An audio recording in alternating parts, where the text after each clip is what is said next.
You're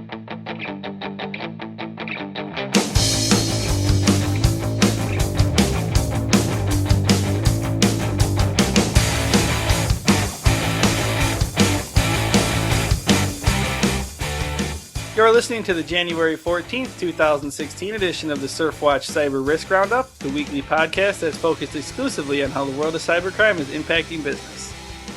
The Surfwatch Cyber Risk Roundup is brought to you by Surfwatch Labs. I am Jeff Peters, Surfwatch Labs editor, and I'm here with Matt Leifus, Surfwatch Labs writer. It's a new year, and with that, we're making a few changes to the podcast. The Cybercrime and Business podcast has been renamed to the Surfwatch Cyber Risk Roundup, and then we also created a second podcast to host all of our interviews. So we're kind of dividing up the Cybercrime and Business podcast a little bit. So if you're interested in checking out any of our future interviews, we're going to be doing weekly interviews with cyber experts, just like we always do. But that's going to be on a new channel called Cyber Chat. And like I said, we'll put the link in the podcast notes if you want to check that out. We actually had a chance to interview Dan Holden from Arbor Networks this week about the Ukraine cyber attacks. But as always, on this podcast, we're going to run through the top cybercrime events, advisories, and legal actions each week. So we'll get it started with the top 5 cybercrime events from the past week. One of the biggest events, as far as discussion anyway, involved James R. Clapper. Now, for the people out there who don't know who Clapper is, he's the Director of National Intelligence, and he recently had his personal email compromised by what I am calling the now infamous teenage hacker Kraka. This hacker might sound familiar to some of you. He was involved with some things in 2015. Kraka was able to compromise Clapper's settings on his Verizon FiOS account, which I think is kind of funny. Maybe it's not. It forwarded all calls to Clapper's house to the Free Palestine movement. Now, with these Krakas, this Krakist hacker, I know, Jeff. It's hard to say without laughing. It's hard to take him seriously with a name like that. I know, right? But we should. Krakas is part of the bigger cyber group called Krakas with Attitude. And they have a history, at least from some of the targets over the last year. They do seem to support this Palestine movement, but there's not a whole lot of information on that. So the James R. Clapper thing, it's big news because of he's a high-ranking government official. But as far as it concerns like us, it's just another day in the office. Really, it's not really huge news, but it is interesting that a high-ranking government official like this, does get hacked. This hacker was also able to hack Clapper's wife's email account as well. Yeah, I believe that was the Yahoo account that she had. I'm not sure if his account was Yahoo or not, but his wife's was, it said. Yeah. Yeah, and this is the same guy that did the same thing to CIA Director John Brennan last year. And we kind of joke it's really not that serious, but the FBI did put out an advisory, I believe a couple months back, just kind of warning about this kind of thing, about how these government employees are going to be targeted with these email takeovers and, different kinds of things. Especially with all the information potentially out there from like the OPM breach and all these others. I imagine there's a lot of information out there that would make attacks like this pretty easy for the right group of people. Yeah, so that was the top trending new cybercrime target according to Surfwatch Labs data. Looking at the data, the number 2 top trending target according to Surfwatch Labs data was BattleFi. They suffered a data breach. BattleFi is a Vancouver-based eSports management company, and last week they had a data breach that exposed about 90,000 users. They had their personal information leaked online. And this information was things like emails, account names, and passwords. One of the biggest things about something like this, and again, we hear data breach, things are leaked. Concerning eSports, this is a really big organization. And over the last year, especially, and probably even longer than that, there's been a lot of gaming-related targets. Typically, it's you have the distributed denial of service attacks since like PlayStation Network, Xbox Live. Then you get, I think with Steam, which is a gaming platform, there was some extortion going on, some ransomware, some things getting leaked. Concerning these esport companies, you see this all the time. Like, I think I just watched something on YouTube the other day. It was people playing StarCraft against each other. And they had millions upon millions of viewers. I couldn't believe, and while I'm watching it, you're just thinking, the only thing I'm thinking of is how do they build their little teams up that fast? But my point is, this is huge. These eSport companies are becoming super popular, and I have actually heard that a lot of people are saying that people are going to be more into watching these games being played as opposed to playing them. So as these companies are getting bigger and bigger and more popular, I'm kind of almost nervous for the industry to see what type, how much more they're targeted, because we're seeing this type of activity with gaming anything quite a bit recently. This is kind of unrelated to that, but I actually saw a study today. I read an article. It said that more than a quarter of companies say they would be willing to pay hackers a ransom, because you were talking about ransomware. And it said, this totally shocked me, it said 14% of companies would pay a ransom in excess of $1 million. I saw that too. I was actually, that's actually something I was going to write up, type a little snippet on later today. I couldn't believe that. Yeah, I couldn't believe that. Now, this is just a survey of 209 information technology security professionals from the Cloud Security Alliance. So, I mean, a survey is always different than, actual real world practice. Yeah, especially, we've also said things like, I think it was the FBI not long ago that actually constantly warning against these ransomware attacks. And I think, didn't they actually suggest that you might want to pay the ransom? Or am I mistaken on that? Yeah, I saw that somewhere. Pretty much everyone says you shouldn't pay the ransom, but when it comes down to practical things, I mean, if it's going to cost more money to lose all the data than to pay, $500 or $1,000 or however much, maybe $1 million to get access back, chancing it to spend $1,000 and hope you don't get ripped off is one thing, but to spend $1 million and then hope that you get your stuff decrypted that's a bit more of a gamble to me. Yeah, no kidding. Moving on to the third top trending target for the week, we have a company called LifeSafer, which is not Lifesavers, the candy. This is a car breathalyzer company, and they suffered a data breach.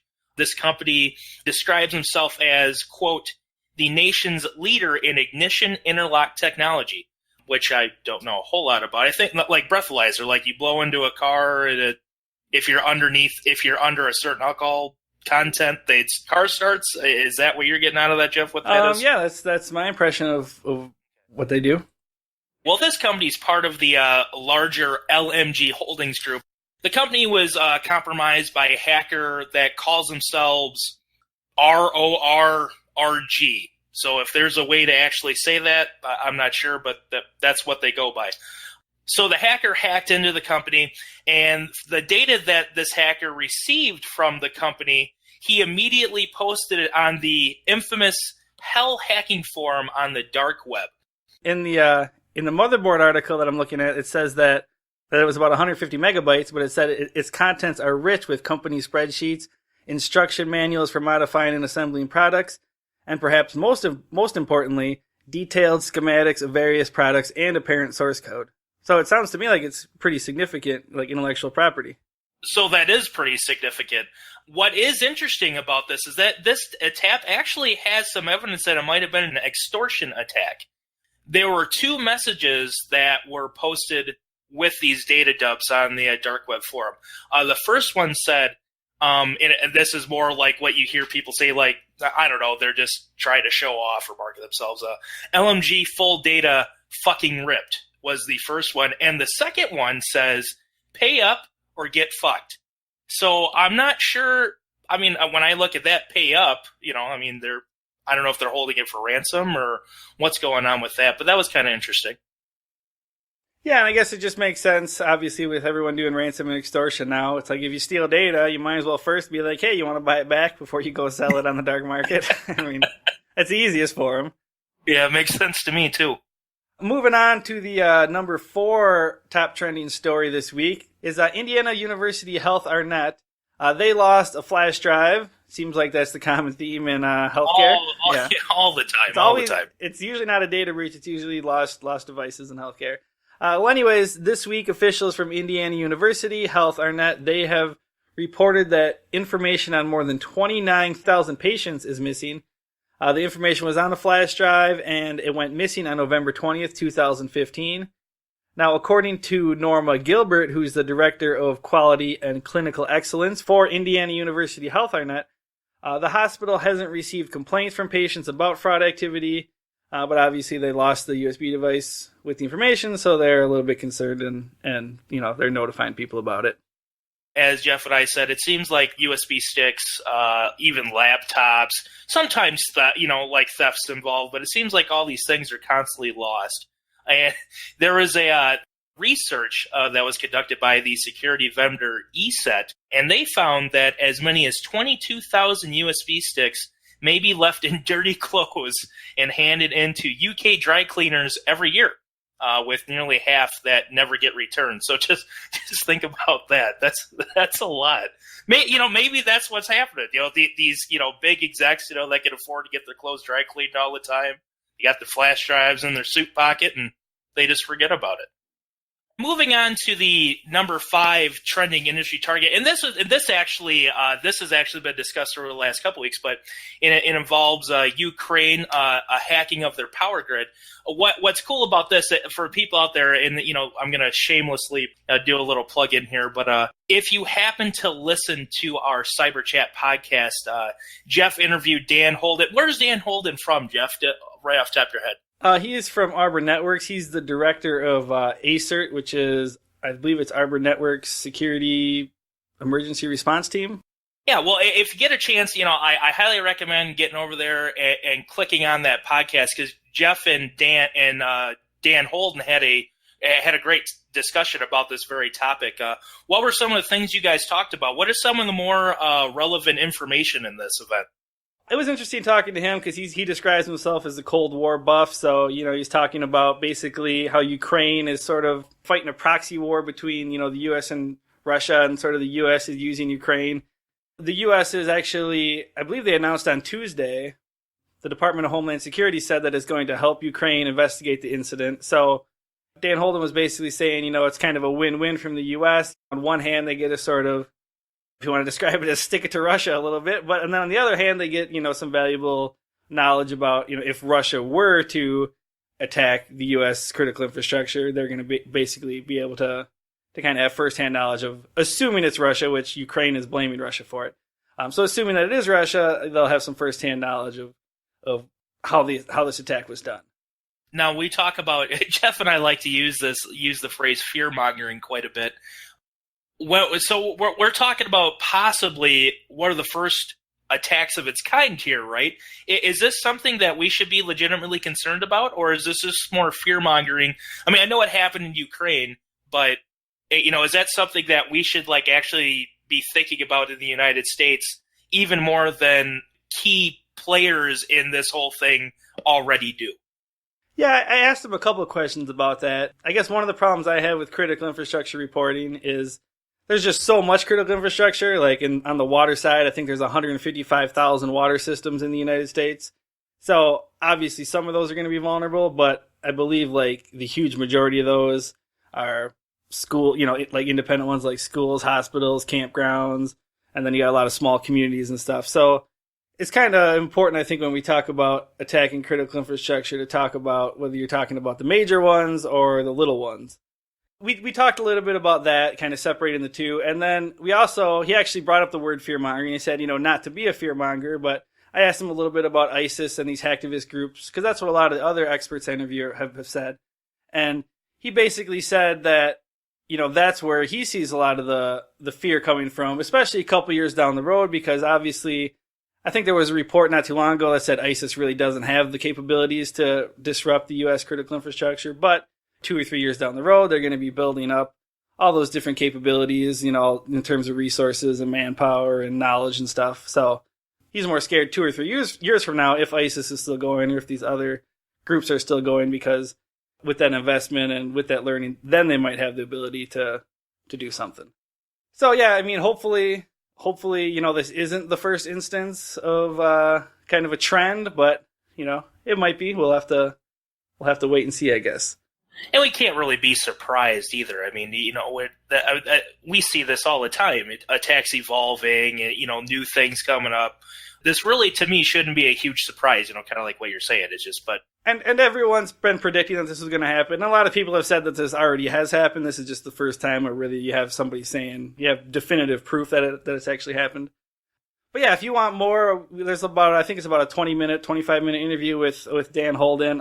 We'll link to it in the podcast notes, and that's our Cyber Chat podcast. And we'll be doing that every week. We just separated them out because, sometimes some of you guys are interested in more of the new stuff and some interested more in the interviews and the analysis kind of stuff. So just thought it'd be easier for you guys that way. Speaking of fear-mongering, again, I'm just going to throw this out there. I'm still more afraid of down the road, like some IoT device I own, like blows up in my hand, or like if I'm driving a car and it's hacked, they steer me off the road. I'm just throwing it out there. Don't be afraid, guys. It's okay. Yeah, so that's it for the top cybercrime events, all the new targets that were in the news this week. Moving on, we'll run through some of the cyber advisories that were in Surfwatch Labs data this week. The top company that showed up in Surfwatch Labs data was Android. More than a quarter of the cyber facts that we collect related to cybercrime were related to Android. One of these advisories that got a lot of news is this Android malware that can circumvent two-factor authentication. This new strain of malware is called Android.Bankacy. We'll call it the Bankacy malware. I could be pronouncing that wrong. But it can steal one-time passwords that are sent via voicemail or SMS by banking applications to protect users. This malware was actually first discovered in July 2014. It was being used to steal financial credentials, but this new upgrade allows the malware to infiltrate the device and basically call forward those passwords from banking institutions. The malware is sophisticated enough to hide its presence and theft of these passwords by putting the device on silent so the user doesn't detect the breached call. And this malware is currently showing up in the Asia Pacific region, and users traveling to and from that location should be especially vigilant. And I actually saw some other advisories this week just kind of talking about Japan and how it's being increasingly targeted in terms of banking malware. That's an interesting one because that's one of the first ones I've seen that finds a way around two-factor authentication. I think a lot of experts talk about, they talk about strong passwords, best practices, but another thing a lot of people talk about are adding factors to like sign-in processes and things like that. And this is one of the first things I've seen, unless I'm mistaken. I am still kind of new to this, where two-factor authentication, that just a way to bypass it. Yeah, I think some of the advanced campaigns, like I know the Direwolf campaign, they had it, but I think it was more human intervention. And this sounds to me, at least from the little I read about it, that it's more automated, whereas in like Direwolf, I believe, you'd actually physically call someone and the criminal would pick up and, kind of get the two-factor passcode that way. The number 2 top trending advisory, and this is a quick one, guys. It involves WhatsApp, and there's a email phishing campaign going on right now that's spreading malware. The big thing to take away from this, if you are a WhatsApp user and you are receiving email from WhatsApp, ignore it, because WhatsApp doesn't actually send email when they send a notification. It's either text or it displays directly on your phone. So if you are getting an email, some of these are coming in. They have kind of obvious subject lines. Like one of them was, you have obtained a voice notification, X God. It's kind of weird stuff. Ignore it, guys. So if you're a WhatsApp user, you get an email, just ignore it because it might be a part of this phishing campaign. Some people just can't help it, and they just click on everything, though. I know. It's kind of like with the IRS. We talk about this before. Like people get duped by the IRS, or getting emails or phone calls. Well, the IRS, they don't really contact you that way. So it is, people. If you step back from the situation and think about it, you might be able to save yourself a little bit of trouble. WhatsApp, I don't use it, so I don't know about the email thing. It's just what I read. Moving on, the number 3, and this one actually, to me, affects a lot more people. The number 3 top trending advisory had to do with Microsoft. Back in August of 2014, Microsoft announced that the company would no longer support older versions of Internet Explorer. As of yesterday, that was the case. So old Internet Explorer versions 8, 9, and 10 will no longer be supported on Windows 7, Windows 8.1, and Windows 10 for all the millions of people that have recently upgraded to Windows 10. There are a few exceptions to this. One of the main ones is that for the very, very small percentage of people that are still using Windows Vista, by the way, I highly recommend moving out of Windows Vista because it was a horrible operating system. I will say that Windows 8 I'm not a big fan of either, but Windows Vista was horrible. Internet Explorer 9 will still be supported on Windows Vista, just because that was really the last version of Internet Explorer that was updated or supported or given to Windows Vista. So if you are still using Windows Vista, you have Internet 9, you're still fine for now. But let's update here. Let's get with the 21st century. Yeah, I don't know who uses Internet Explorer really besides like my parents. yeah. I was like, I could think of definitely 3 browsers right off the top of my head that are better. But I don't know. Moving on in the advisory section here, the number 4 trending advisory is this Infostealer malware. Our researchers have identified a new malware family dubbed SpyMal. This malware allows attackers to steal information from the infected machines. This malware is being distributed, as always, via spam emails. And these emails contain an archived JavaScript file. And then, obviously, that file then downloads SpyMal from a remote server, installs it. And it's signed with a digital certificate as well. So SpyMal is designed to work on Windows XP and Windows 7. So that's sort of the latest piece of malware that people were talking about this week. Yeah, and the number 5 and last trending advisory for the week, and this is another interesting one for me. It was a pump and dump stock spam campaign that was spotted in the Whaledeck botnet. This was reported by Symantec earlier in the week. According to the company's analysis, the botnet was recently involved with a, quote, pump and dump stock spam campaign, which potentially led to a 100% gain in the targeted stock price.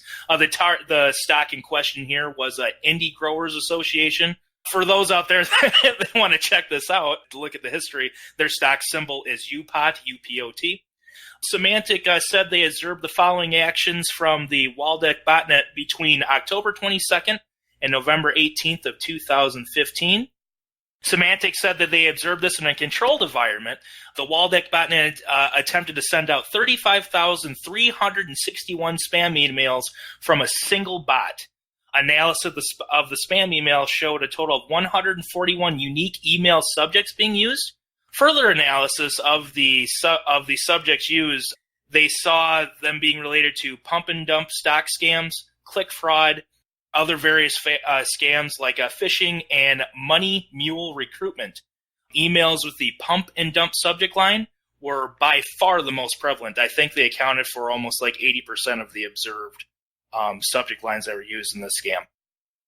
Yeah, and that's something I imagine we'll just see more and more of going forward. That's one of the big predictions people always say is, stock market manipulation. And, obviously if you can get 100% gain off of doing a scheme like this, people are going to keep doing it. And now moving on to the legal section, the final section of the podcast, we have our top 5 trending legal stories of the week. One of the big ones I noticed kind of collectively, there's been a lot of talk about encryption. That's really nothing new. Everyone's been talking about encryption for a long time, but I was just looking this morning, I was writing an article, and there's quite a few different laws going around. For example, France is currently debating the Digital Republic Bill, which includes an anti-encryption amendment, and that's largely fueled by, the 2015 Paris terrorist attacks. Then in the UK, we have the Investigatory Powers Bill, which is before Parliament. There was some testimony before committee on that, and they're basically saying that when a warrant is lawfully served, there's an expectation that the company will be able to make reasonable steps to ensure that they can comply with that warrant. But obviously the question is, if you have secure enough encryption, the companies can't even decrypt it no matter what. So a lot of people are trying to, what if you can't decrypt it? Are you then in violation of these, quote, reasonable steps? So that's what a lot of articles about that were about. Then here on the U.S., we have Apple CEO Tim Cook. He's been criticizing the Obama administration as well as other tech leaders have been, basically about the lack of leadership on encryption. So there's just all this going on the encryption front. And The Hill, they reported that the White House is preparing to unveil its own policy on encryption in the coming weeks. So wouldn't it be too much fun to be someone in charge of writing that policy, because everyone's got an opinion and everyone's coming from different ways on it. So that's going to be be quite a mess in terms of what they have to, all the different parties they got to appeal to. Yeah, sounds like good old-fashioned politics at its best. Yeah, publicly the White House says that it supports the use of strong encryption, but as we've seen, like the FBI directors and others, they've come out and said, hey, we need backdoors. And then the former NSA director this week, he actually made headlines saying that, there shouldn't be backdoors, and he said, when's the last time you saw the success of litigation that's designed to prevent technological progress? It's just not going to happen. So that's just something to keep an eye on, because that could potentially impact various tech companies in terms of encryption and complying with warrants and stuff like that. Moving on with our trending settlements, lawsuits, and legal news. Coming in at number 2 this week, we're going to talk about the Cybersecurity Act 2015. Less than a month after President Obama signed the Cybersecurity Act of 2015 into law as part of a larger spending package, a group of lawmakers is working to repeal the law. I don't think that's anything new for Barack Obama. Well, I mean, on one hand, I get it because, it was kind of some backhanded, slip it in there and get it passed. So I understand it, but it just seems like that's what everyone hates about politics. Every time a law gets passed, suddenly everyone's working to repeal it, where it should be. I mean, it should be a cleaner process than what's happening, but that's politics. So the primary goal of the Cybersecurity Act is to establish a voluntary framework for sharing cyber threat information between government and private entities. But that sharing does concern some privacy advocates. Representative Justin Amish he's a Republican from Michigan. He was quoted as saying, the Cybersecurity Act was negotiated in secret by just a few members of Congress and added quietly to the 2009-page omnibus to avoid scrutiny. Amish introduced legislation to repeal the law on Wednesday, and Amish continued and said, most representatives are probably unaware they even voted on this legislation. It's the worst anti-privacy law since the USA Patriot Act, and we should repeal it as soon as possible. Well, when the guy puts it like that, I mean, that's pretty compelling. But I was clicking around this morning trying to find an article, because trying to hopefully put this in context, like, is this have any chance at all of succeeding in getting repealed? I couldn't really find any analysis on that, and I'm too stupid about politics to offer an opinion. But there is, I think, like 4 or 5 co-sponsors. There's a couple Democrats, a couple Republicans on there. And, there's been a lot of people who've been critical of it. But, yeah, I don't know if this is just a headline grab or something that could potentially, happen down the road. But then moving on, we have another law. This was the number 3 trending story of the week on the legal front. There's a new Oregon data breach notification law. I believe we reported on this on the podcast a month or 2 ago, but it actually went into effect January 1st for the state of Oregon. So businesses and government agencies that are conducting business in Oregon should be aware that they must now notify the state's attorney general of data breaches that affect more than 250 Oregonians. And protected data includes things like medical, health insurance, biometric information, personal information like social security numbers, all the usual stuff. So basically, if you're business operating in Oregon, just make sure you're aware that there is a new data breach notification law that went into effect starting in 2016. They should notify people anyway, but my opinion. Yeah, I believe it's like, 46 or 48 states or something now? I can't keep track. The number 4 trending settlement lawsuit and legal news for the week, Massachusetts sues lawyer over breach. Massachusetts lawyer and real estate broker Michael Haney is accused of violating state consumer protection data disposal and security breach laws, according to a civil suit filed by the state's attorney general.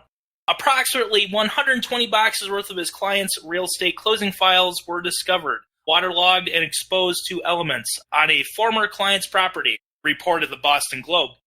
More than 1,200 Massachusetts residents were affected by the breach, which likely reveals social security numbers, tax return information, bank account numbers, and other confidential data. This all according to the suit.